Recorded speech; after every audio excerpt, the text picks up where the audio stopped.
आदरणीय धार्मिक सज्जन वृंद, वंदनीय मातृशक्ति, एक बात सुनी जाती है कि कोई किसी को सुख या दुख को देने वाला नहीं है। मनुष्य अपने भाग्य से ही सुख और दुखों को प्राप्त करता है। तो ये जो बात है, ये वैदिक सिद्धांतों के अनुकूल नहीं है। यदि कोई व्यक्ति अपने भाग्य से दुख को प्राप्त कर रहा है, किसी चोर ने उसकी चोरी कर ली,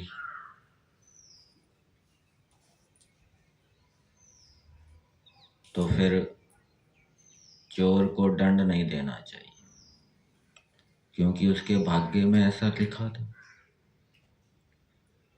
फिर कोई कोर्ट नहीं होना चाहिए, पुलिस स्टेशन नहीं होने चाहिए।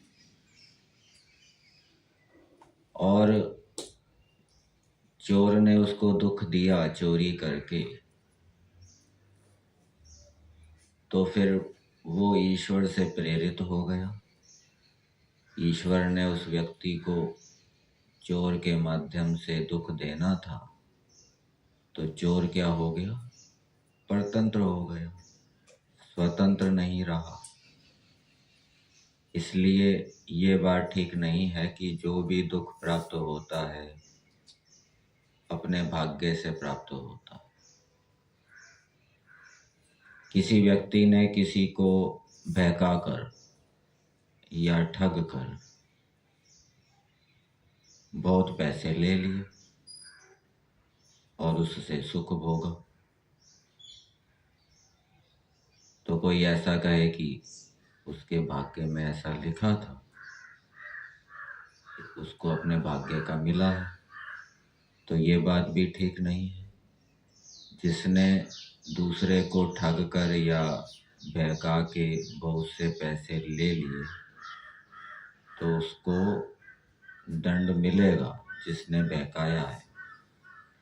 इस विषय में सत्यार्थ प्रकाश के 11वें समोल्लास में एक बात लिखी है, वो मैं आपके सामने पढ़ के बताता हूँ।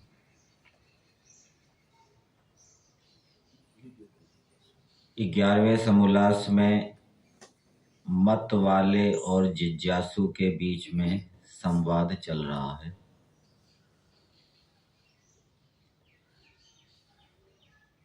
तो जिज्ञासु ने कहा, जब तुम छल से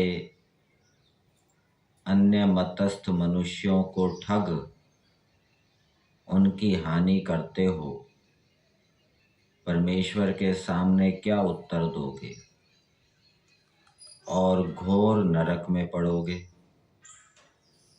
थोड़े जीवन के लिए इतना बड़ा अपराध करना क्यों नहीं छोड़ते? तो मत वाले ने कहा, जब जैसा होगा तब देखा जाएगा। नरक और परमेश्वर का दंड जब होगा तब होगा। अब तो आनंद करते हैं, हमको प्रसन्नता से धन आदि पदार्थ देते हैं, कुछ बलात्कार से नहीं लेते, फिर राजा दंड क्यों देवे?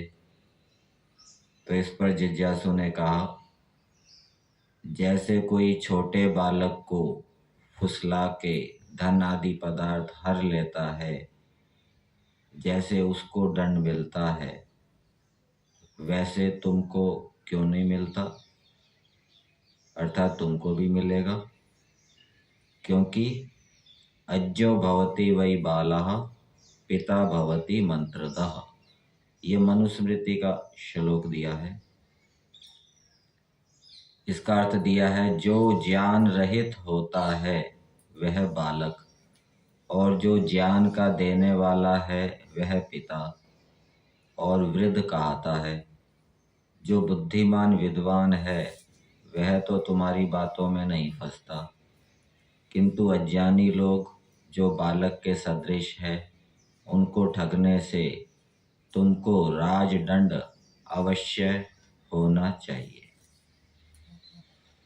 तो यहाँ से क्या बात निकल रही है कि यदि व्यक्ति दूसरे को बहका के फुसला के बहुत सा धन ले लेता है तो उसको दंड मिलेगा। समाज की ओर से दंड नहीं मिल रहा, राजा की ओर से दंड नहीं मिल रहा, तो ईश्वर की ओर से उसको दंड मिलेगा।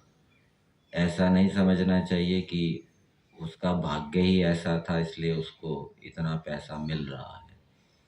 तो जो भी सुख अथवा दुख प्राप्त होता है वो भाग्य से प्राप्त नहीं होता। दूसरों के कारण भी हमें अन्याय से सुख अथवा दुख प्राप्त होता है। सांख्य दर्शन के अंदर 3 प्रकार के दुख बताए गए हैं। कौन कौन से? आध्यात्मिक दुख, आदि दैविक दुख और आदि भौतिक दुख।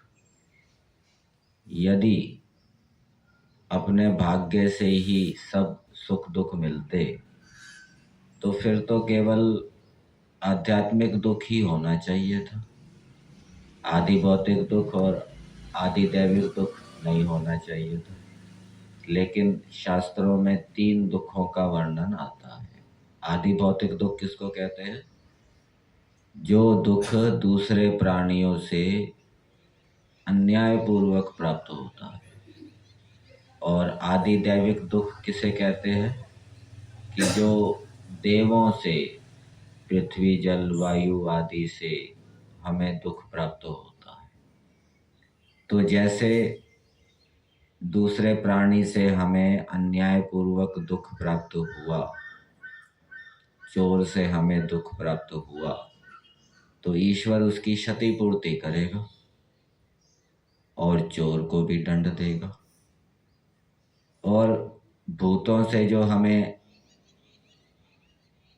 दुख प्राप्त हुआ, हमने पूरी बुद्धिमत्ता से काम किया, पूरी बुद्धिमत्ता से चले, फिर भी आंधी तूफान वर्षा भूकंप आदि के कारण हमें दुख प्राप्त हो गया।